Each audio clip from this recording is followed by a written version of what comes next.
السلام عليكم ورحمة الله وبركاته walaalahaygaan aad ku jeclahay soo dhawaada waa gabadhiina oo video cusub la soo laabatay hadaad awal ila joogtay soo dhawow hadaad igu cusub tahayna soo dhawow videoga like ta subscribe ka iyo share ka iga ilaawin inaad gambaleelka furatana ha ilaawin sifaad igula socotid markaan video cusub soo dhigo insha Allah biidnillah mawduucina maanta muxuu yahay muxuusana ka hadlayaa mawduucina maanta wuxuu yahay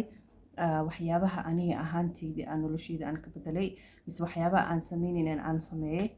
oo nolosheydii aad iyo aad wax badan aan ka faa'iiday oo ii bedeshay oo si qurux badan ay igu bedeleen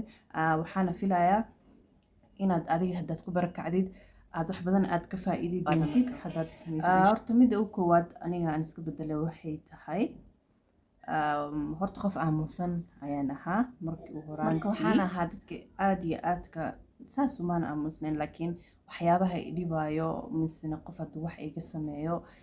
qofkii inaan u hortago ma dhihi jirin maxaa la dhihi jire saan qalada igu tahay maan jeclaan saan ay tahay horta waxaaseyta shuqul shaqo kuma lahayn waa iska aamusnaan jiray qofkii indhihii baa ka fiirinaya maxaa la yidhaahdaa hata qof waxaa jirta hadduu wax kugu sameeyo hataa haddaadan u sheegaynin aad iska kacdid iska baxdid because maadan jeclaan markaas ayada ah laakiin aniga waxaan ahay dadka oo indhaha le kaa fiirina like I won't react waxa dhan ma sameynay marka taas horta waan iska bedelay alxamdulillah si xishmad ay ku jirto horta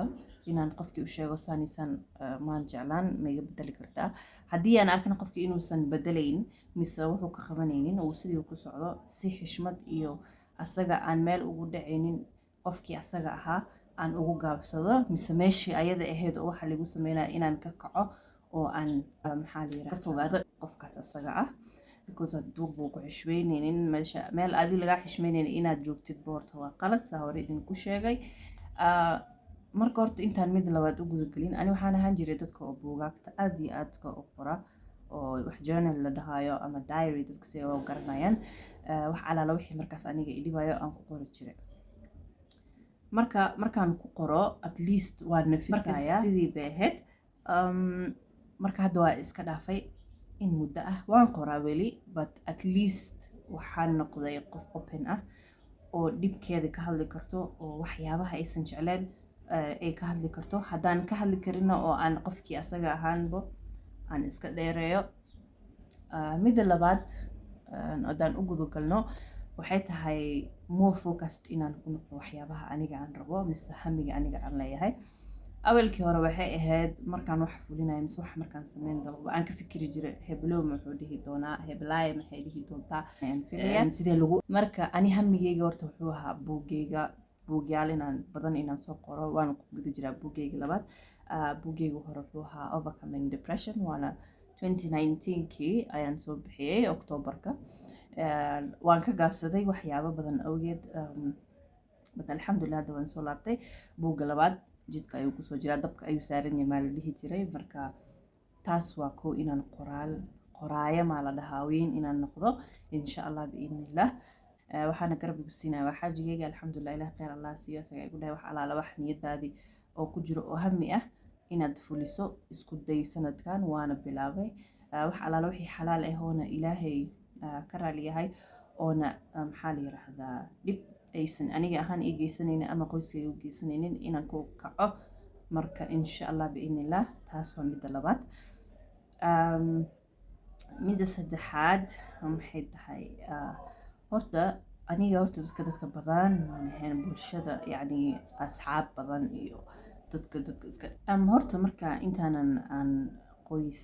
aan noqon oo maanta maxaa la dhahaa marwo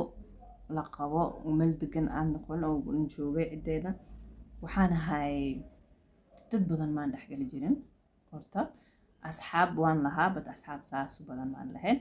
marka waxaan bilaabay horta markaan marwada noqday ayaan bilaabay inaan dad badan aan iska gooyo aad iyo aad maxaa la yiraahdaa oo waxba kugu soo kordhinayna okay waxaan hataa dhinac qeyr haddaan ka fiiro waxba kugu soo kordhinaynin dhinac adduun la haddii la dhahno waxba aan kugu soo kordhinaynin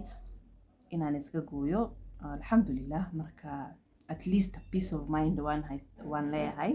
hadeertaan I have peace so alxamdulillah taasna waa mid inaan insaas sameeyo. Midda kale oo xigtana waxaa waaye inaan ninkeyga aan saaxiib ka dhigto. Awalkii okay, inkastoo oon anaga dad la isku diray aan ahayn, dad ayaga isqushe ah oo aan ahayn, alxamdulilah waxaan ka dhigtay best friend because way jiraan qof adsaan idin sheegay dad oo ani adduunkeyga saameyn ku leh way jiraan, laakiin aniga ahaantayda ninkeyga best friend ayaan ka dhigtay. wax alaala wixii inay dhibaa inaan u sheegto, wax alaala wixii maanta igu soo kordha oon sameyn rabo inaan u sheego, aan meeshaas aan isku talin, aan tala kala wadaagno. inaan isku talino ma ahan sorry, but aan tala wadaagno si family qurux badan ah. asagana naftirkiisa alxamdulilah markuu asaga tala u baahan yahay inuu i imaado aan fariisano aan wada tashano wixii markaas anaga familkeena